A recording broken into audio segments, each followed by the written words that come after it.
QTV News, we take a look at the headlines. First Republican President Dr. Kenneth Kaunda has been admitted to the University Teaching Hospital, UTH. The Ministry of Agriculture says armyworms might resurface during the 2017-2018 farming season. With the news in detail, my name is Chitalu Chinsenge. First Republican President Dr. Kenneth Kaunda has been admitted to the University Teaching Hospital, UTH. Health Minister Dr. Chilufya says Dr.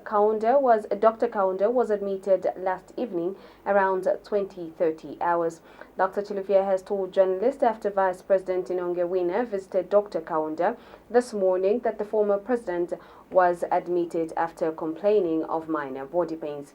He says routine checkups have since been conducted on the First Republican President and that no serious ailment has been detected. Dr. Chilufya says Dr. Kaunda is expected to be discharged tomorrow.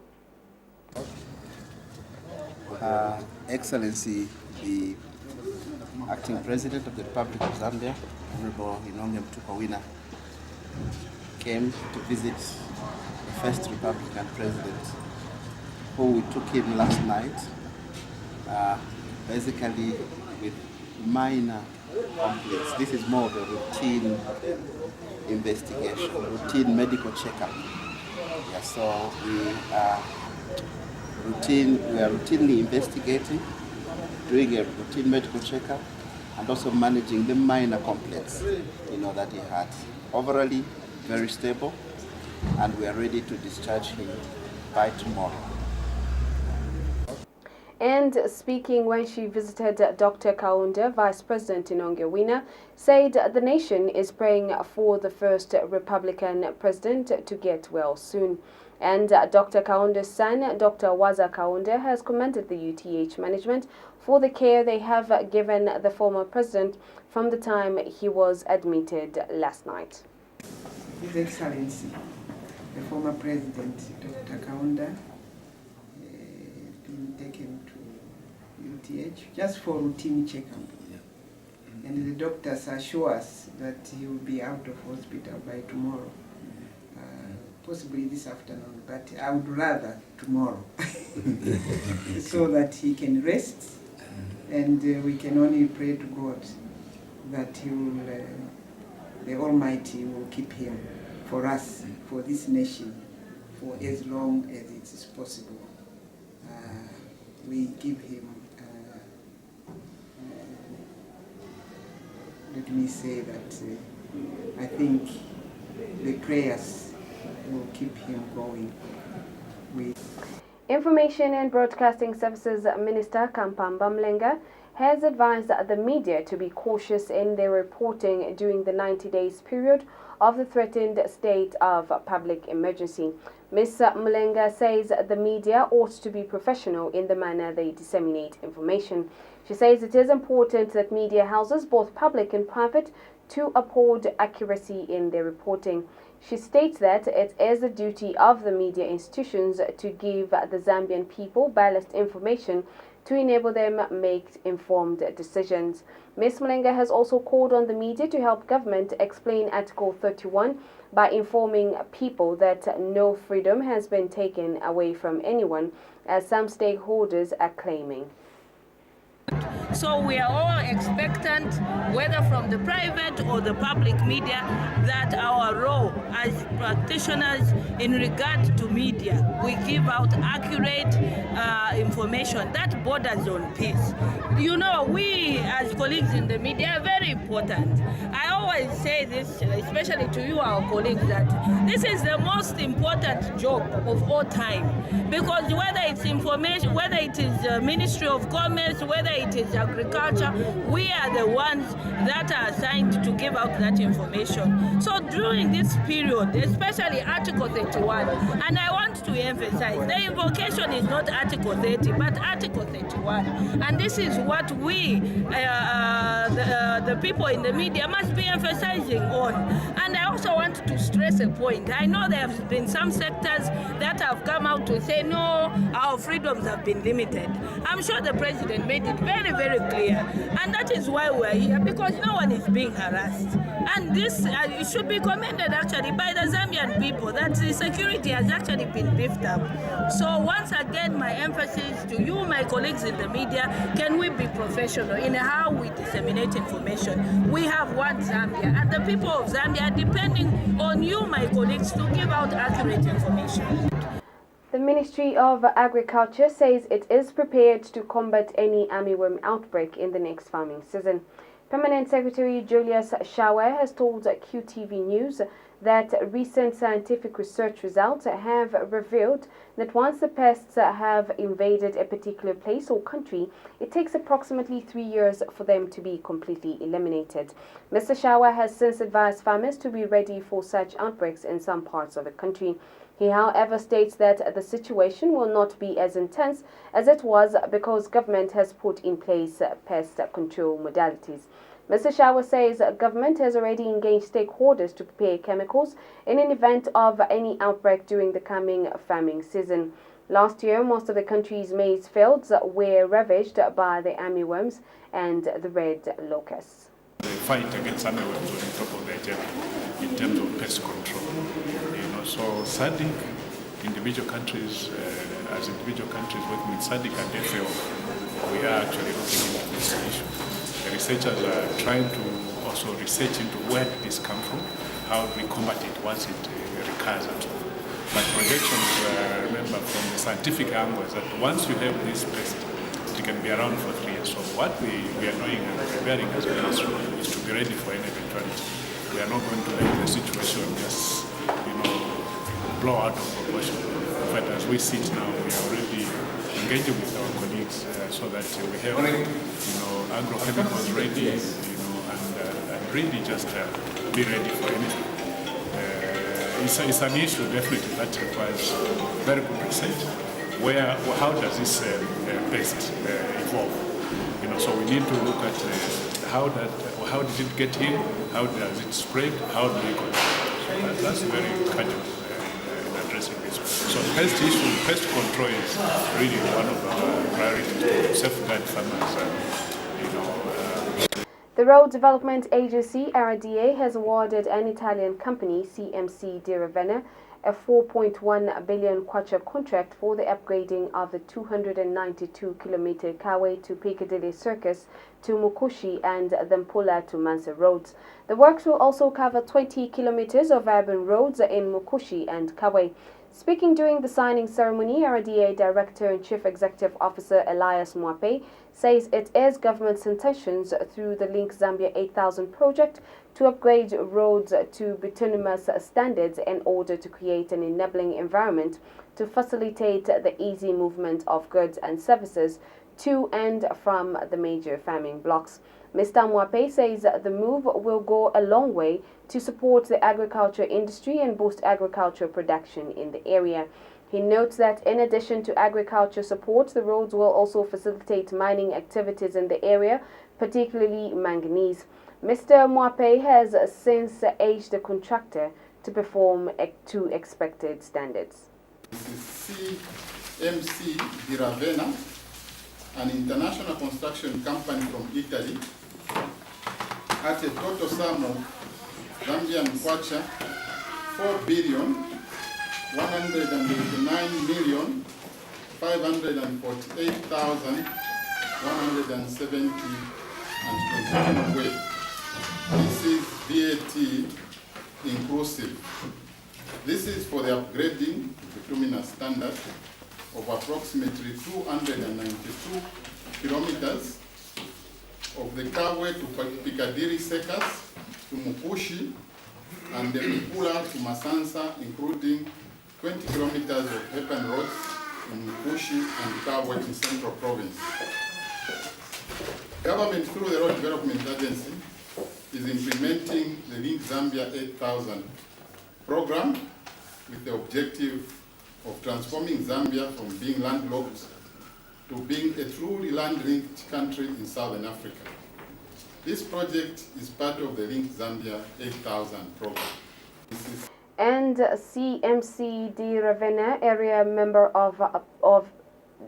CMC di Ravenna area manager for South Africa branch Adriano Donadan has assured government of quality and high standards on the road. Mr. Donodan says the contract will be effectively executed because of the company's vast experience on similar tasks. We are very committed to do the project in time and in quality and in the satisfaction of our client that is every.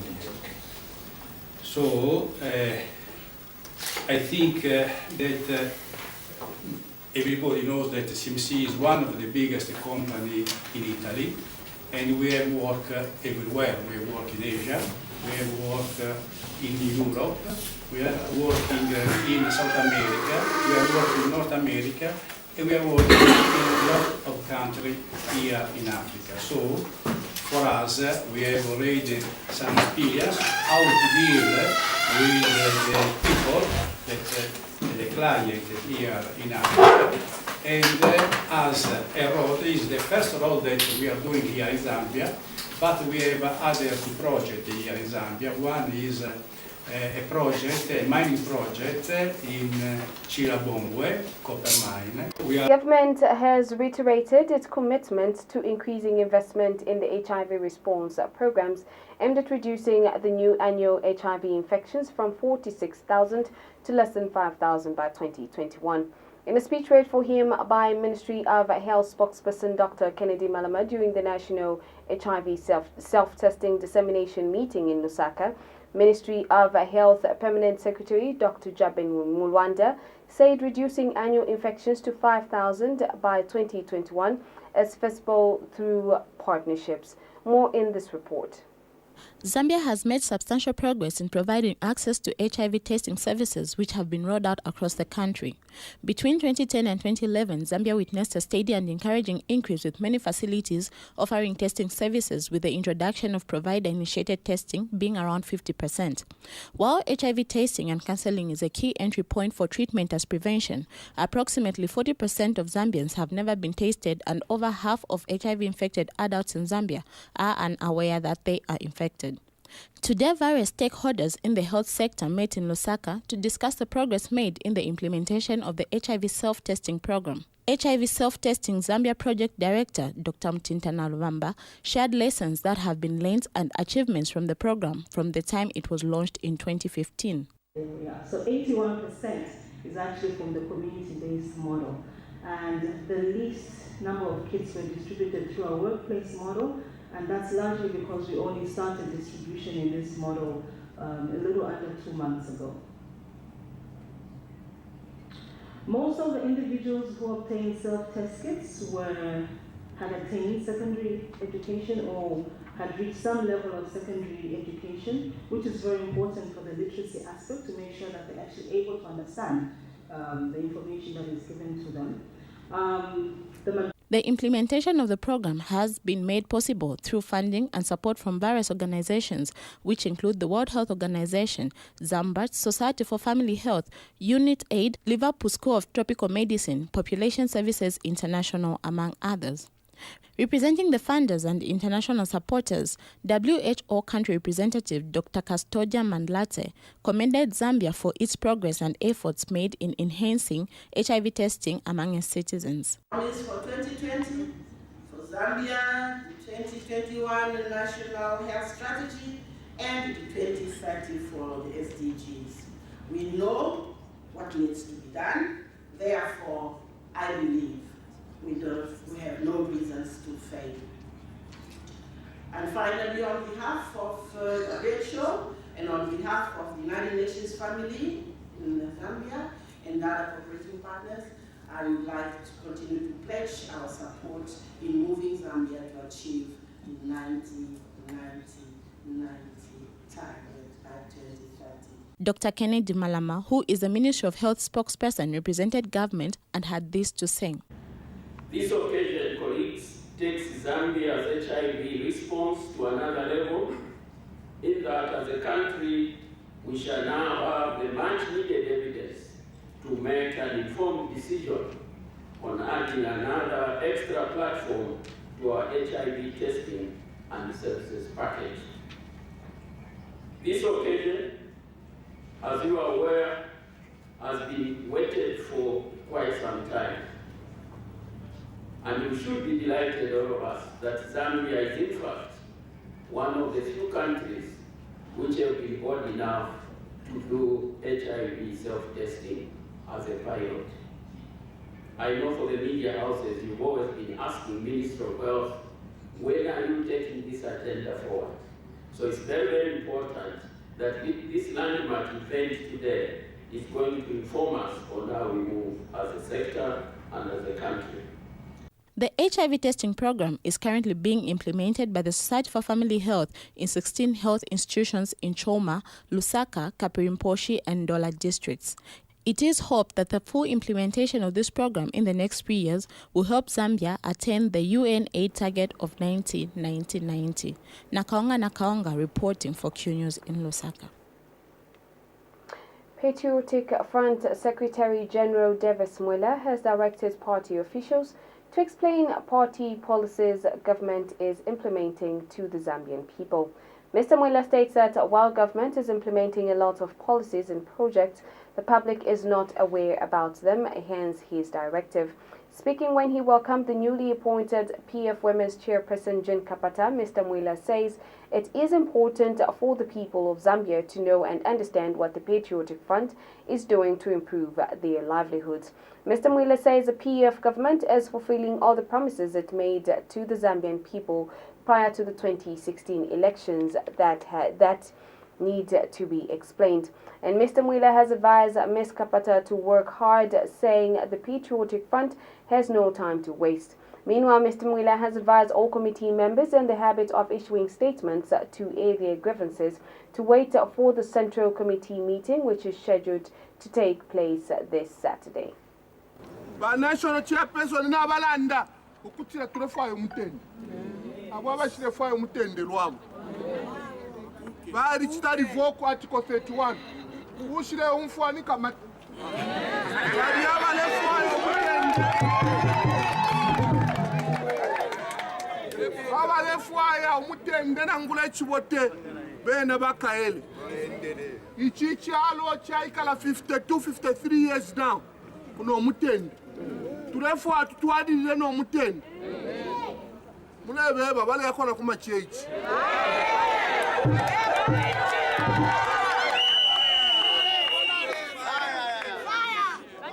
baba ko linda kasonde mule yakona ku chechi bantu bena ngata bachitire believe muri peace ifwe turefwa yo mutende kwa bulo mutende tetsikube development imisa watatu muipanga kai mulero. And speaking at the same event, PF Women's Chairperson Jen Kapata has demanded for 50% women representation in decision-making. Ms. Kapata says she will soon start identifying women candidates who can be adopted for the 2021 general election. I'm alive to the fact that the task ahead of me is enormous, but I believe that through hard work and your support as women who have come to support me today, we can achieve our goals and make our party even stronger. Before I conclude, yesterday I had a meeting with the Secretary General, and the provincial chairperson for Lusaka province is requesting me to buy vehicles. And that's as though you knew what we discussed yesterday. We are going to buy 10 vehicles for all the 10 provinces. And we'll make sure that each province receives a vehicle so that your works can be seen. I'm sure you are aware that in this country, women are more than men. Yes. We constitute 58% of the Zambia's population are women. Yes. The rest, the 42% is the youth and men. So women are more. And therefore, as women, if we hold our hands together and work together, we shall deliver President Edgar Chagwa Lungu in 2021. The Opposition United Party for National Development, UPND, has advised government to stop intimidating the Law Association of Zambia LAZ for giving its opinion on the declaration of the threatened state of public emergency. UPND spokesperson Charles Kakoma says government should not be hostile towards LAS as the association is merely engaging it on the regulations it intends to enforce under the Preservation of the Public Security Act. Mr. Kakoma states that the major interest of the Law Association of Zambia is to ensure that the laws of the country are adhered to and fairly enforced. He says a government should therefore heed to the association's advice. Mr. Kakoma states that disregarding the association's timely advice will be a violation of the Republican Constitution. In the last few days, we've had statements from government that are condemning the Law Association of Zambia. And we believe as UPND that those statements are heavy-handed and are meant to intimidate the Law Association of Zambia. What the LAS has done is merely to express their opinion on what they think is the position regarding the threat in the state of emergency and the possibility of either extending it or not. And their opinion is that under that section, under section 31, where it has been declared, there is no provision to extend the state of emergency. We do not know why the government is unhappy about that position, because we've seen that the President himself and the Minister of Information have issued the statements that are more or less intimidating the Law Association of Zambia. And as the UPND, we condemn that. Opposition Movement for National Transformation, MNT President Daniel Shimunza has noted the need to reform the entire Electoral Commission of Zambia, ECZ, for the sake of the country's democracy. Mr. Shimunza notes that the divisions in the country are as a result of the manner the Commission conducted the 2016 election. He says though the country has a duly elected president, the question of legitimacy has brought divisions. Mr. Shimunza says until the ECZ is reformed, electoral-related disputes will continue. Mr. Shimunza states that it is high time government considers reforming the electoral body. And so the maturity with which we handle elections as a nation, 23 years after independence, we need to modernize the Electoral Commission of Zambia. We need to capacitate the Electoral Commission of Zambia, and all stakeholders must be involved in the processes that have to do with the electoral process. If the Zambian democracy does not mature to a level where we are able to handle elections well, this is why the ensuing problems that we are seeing now, okay? And there's a silence. The Electoral Commission of Zambia is like a silent killer, okay? Look at what has happened. After the elections, the nation has gone into a divided scenario and a challenge. And yet the Election Commission is quiet. Okay, so it's like a silent killer. What we need now is to reform the electoral process of this country. Because democracy is about three things. It's the evolution of government by the people, of the people, by the people, which is the electoral process, and then for the people, which is the economic benefits and advantages that must accrue to the governed by the governing. So if we don't correct the electoral process, we are going to have the same problems that we are having now. So this is the time that we need all stakeholders, all opposition political parties, civic organizations must come on board and begin to address the issue of our electoral process. And going beyond now to 2021, we need reformation insofar as the electoral process is concerned.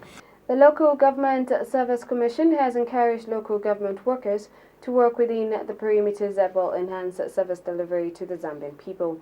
Commission Chairperson Amos Musonde tells Q News that the Commission wants to do away with the norm that there is a poor work attitude in local authorities.